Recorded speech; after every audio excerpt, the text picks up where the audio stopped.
بسم اللہ الرحمن الرحیم۔ السلام علیکم ناظرین کرام، الیکشن 2024 کا باقاعدہ طور پہ اعلان ہو چکا ہے اور ہم بھی جو سیاسی سرگرمی ہیں مختلف سیاسی جماعتوں نے ان کو سٹارٹ بھی کیا ہوا ہے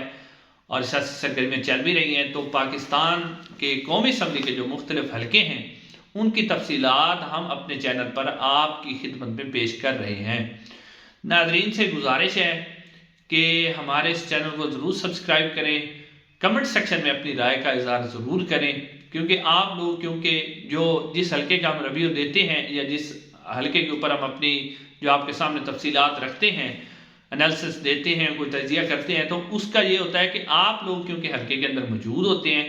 تو آپ اس کے متعلق زیادہ بہتر جانتے ہیں۔ تو ہو سکتا ہے کہ کچھ ایسی معلومات ہوں جو ہم سے پوری طور پہ ہمیں نہ ملی ہوں، تو آپ کمنٹ سیکشن میں اس کے اوپر آگاہ کریں گے تو ہم انشاءاللہ اگلی ویڈیو کے اندر آپ کی ان جو آراء ہیں ان کا احترام کرتے ہوئے انہیں اپنی ویڈیو کے اندر جو ہے وہ نشر بھی کریں گے۔ تو ناظرین، آج ہم جو ہے ڈسٹرکٹ ٹوبر ٹیک سے، یہ بھی پنجاب کا ایک اہم ڈسٹرکٹ ہے، اس کے جو قومی اسمبلی کے 3 حلقے ہیں اس میں سے قومی اسمبلی کے جو 3 حلقے ہیں اس میں سے جو پہلا حلقہ ہے اس کے متعلق جو انفارمیشن ہے کہ کون سا امیدوار اس وقت کس پارٹی سے ہے اور کس کی پوزیشن بہتر ہے وہ آپ کے سامنے رکھیں گے۔ تو ناظرین، یہ جو ٹوبر ٹیک سے ان کے حلقے ہیں یہ 3 NA105 ہے، NA106 ہے اور NA107 ہے، NA105، NA106 اور NA107۔ تو اس میں سے جو پہلا حلقہ ہے وہ ہے NA105۔ ناظرین کرام، یہ جو NA105 ہے یہ جو ٹوبر ٹیک سے ان کی تحصیل ہے، تحصیل گوجرا، اس سے تحصیل گوجرا جو شہر ہے اور اس سے جو ملحقہ دیہاتی علاقے ہیں ان پر مشتمل یہ حلقہ ہے۔ ناظرین، اس حلقے کے اگر میں 2018 کے آپ کے سامنے جو ہے نتائج رکھوں تو 2018 میں یہاں سے پاکستان مسلم نون کے چودھری خالد جوید صاحب نے پاکستان مسلم نون کے ٹکٹ سے یہاں سے الیکشن لڑا تھا اور وہ جو ہے الیکشن جیتنے میں کامیاب ہو گئے تھے، جبکہ پی ٹی آئی کے اسامہ حمزہ وہ پاکستان تحریک انصاف کے ٹکٹ سے الیکشن لڑے تھے اور وہ یہاں پر دوسرے نمبر پر رہے تھے۔ تو ناظرین، اگر آپ اب تک کی بات کریں تو اس میں ایک اور آزاد امیدوار بھی تھے جو کہ امجد علی وڑائچ صاحب تھے، وہ سابقہ MP بھی رہے ہیں، وہ بھی یہاں سے الیکشن انہوں نے بھی لڑا تھا، تو انہوں نے بھی ٹھیک ٹھاک ووٹ یہاں سے حاصل کیے تھے۔ تو ناظرین، اب تک کی جو صورتحال ہے، اگر آپ مسلم نون کے حوالے سے بات کریں تو مسلم نون کے جو امیدوار ہیں وہ چودھری خالد جوید ہیں، یعنی مسلم نون کے امیدوار چودھری خالد جوید ہیں اور وہی جو ہے یہاں سے الیکشن لڑیں گے۔ مسلم نون کے حوالے سے تو کوئی کنفیوژن نہیں ہے، لیکن یہ جو وڑائچ گروپ ہے، چودھری حسام وڑائچ اور اس سے ریلیٹڈ جو وڑائچ گروپ ہے، ان کی طرف سے بھی جو ہے اس دفعہ جو کاغذات نامزدگی ہیں ممبر یعنی کہ قومی اسمبلی کے لیے، انہوں نے بھی اپنے کاغذات نامزدگی جمع کروائے ہوئے ہیں۔ ایک طرف تو پاکستان تحریک انصاف کے جو اسامہ حمزہ ہیں انہوں نے بھی پاکستان تحریک انصاف کی حیثیت سے اپنے کاغذات نامزدگی جمع کروائے ہوئے ہیں، لیکن یہاں پر جو دوسرے امیدوار ہیں یعنی وڑائچ گروپ کے چودھری حسام وڑائچ،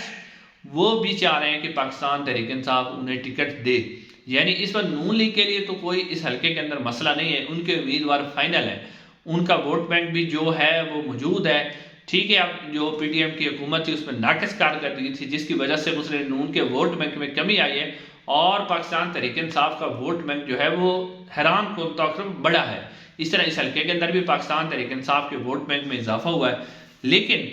اب مسئلہ پاکستان تحریک انصاف کے لیے اس حلقے کے اندر جو بنا ہوا ہے وہ یہ ہے کہ پاکستان تحریک انصاف جو ہے اس کے اندر اب ٹکٹ کے اوپر جو ہے کنفیوژن پیدا ہو گئی ہے۔ اب جو سابقہ امیدوار ہیں اسامہ حمزہ صاحب، جو کہ ان کے اوپر مختلف 9 مئی کے واقعات کے بعد ان کے اوپر بھی کافی ساری جو ہے وہ FIR بھی کاٹی گئی اور بلکہ ان کو گرفتار بھی کیا گیا اور وہ کافی عرصہ جیل میں بھی گزار کے آئے ہیں، اس کے بعد وہ ضمانت پر رہا ہوئے ہیں، لیکن اس کے باوجود جو اسامہ حمزہ صاحب ہیں وہ پاکستان تحریک انصاف کے ساتھ ڈٹ کر کھڑے ہوئے ہیں، انہوں نے پاکستان تحریک انصاف کو نہیں چھوڑا۔ تو اب جو پاکستان تحریک انصاف ہے اس کی یہ پالیسی ہے کہ جو ان کے پرانے رہنما ہیں اور جنہوں نے خاص طور پر مشکل برداشت کی ہے اور ان کے اوپر اتنی مشکل FIR بھی ہوئی ہیں، انہیں جیلیں بھی کاٹی ہیں، لیکن پھر بھی وہ پاکستان تحریک انصاف کے ساتھ کھڑے ہوئے ہیں، تو پاکستان تحریک انصاف کے چہرے عمران خان صاحب نے بھی ہدایات دی ہیں کہ جو پارٹی ہے وہ ٹکٹ انہیں دے گی۔ اب پاکستان تحریک انصاف یہاں جو ٹکٹ دینے جا رہی ہے وہ اسامہ حمزہ کو دینے جا رہی ہے، لیکن اب اس کے باوجود جو ہے جو وڑیچ گروپ ہے، جو چودھری اسام وڑیچ ہے، انہوں نے بھی کاغذات نامزدگی جمع کروائے ہیں، وہ چاہ رہے ہیں کہ ٹکٹ ہمیں ملے۔ اب یا تو پاکستان تحریک انصاف جو ہے، اور یہ خبریں بھی آ رہی ہیں کہ ان کے درمیان کچھ مذاکرات بھی چل رہے ہیں، کیونکہ پاکستان تحریک انصاف کا ٹکٹ جو زیادہ چانس ہے وہ اسامہ حمزہ ہی الیکشن لڑیں گے۔ تو اب خبریں وہاں سے ٹوبہ ٹیک سنگھ سے گوجرا سے جو آ رہی ہیں اس کے مطابق یہ ہے کہ جو وڑیچ گروپ ہے وہ اور جو اسامہ حمزہ ہے ان کے درمیان کچھ مذاکرات چل رہے ہیں کہ جی وڑیچ گروپ کو اگر صوبائی اسمبلی کی نشست پر جو ہے وہ الیکشن لڑوایا جائے اور جو اسامہ حمزہ ہے وہ قومی اسمبلی کی الیکشن جو سیٹ پر الیکشن لڑیں تو ان کے درمیان کچھ تعاون ہو جاتا ہے۔ یعنی اگر یہ والی جو بات ہے، یعنی کہ جس طرح اسامہ حمزہ اور وڑیچ گروپ جو ہے وہ آپس میں ملنے کی کوشش کر رہے ہیں اور کسی طریقے سے کوشش کر رہے ہیں کہ ان کا آپس میں پیچ اپ ہو جائے، آپس میں اتحاد ہو جائے، ایک بندہ قومی اسمبلی پہ چلا جائے، صوبائی اسمبلی پہ چلا جائے، تو جب اگر یہ ہو جاتا ہے تو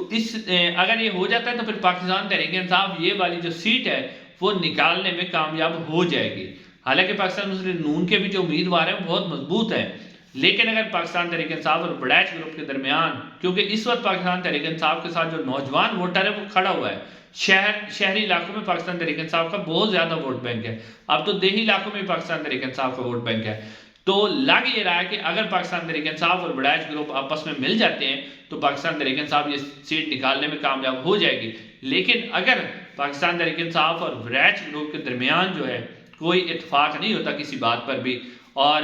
جو وڑیچ گروپ ہے وہ بھی اپنا امیدوار کھڑا کر لیتے ہیں اور جو اسامہ حمزہ ہے وہ بھی اپنا امیدوار کھڑا کر لیتے ہیں، تو پھر آپ یہ نہیں کہہ سکتے کہ نون لیگ جو ہے وہ آسانی کے ساتھ سیٹ جیت جائے گی، لیکن آپ یہ ضرور کہہ سکتے ہیں پھر ایج جو ہے وہ مسلم نون کو حاصل ہوگا، کیونکہ یہاں پر جو ووٹ بینک ہے وہ تقسیم ہوگا تو اس کا ایج جو ہے وہ صاف ظاہر مسلم نون کو حاصل ہوگا۔ تو اب یہ تو جو ہے عوام نے فیصلہ کرنا ہے کہ کون سا امیدوار اس وقت بہتر ہے۔ ناظرین انشاءاللہ اگلی ویڈیو میں ملاقات ہوگی۔ السلام علیکم۔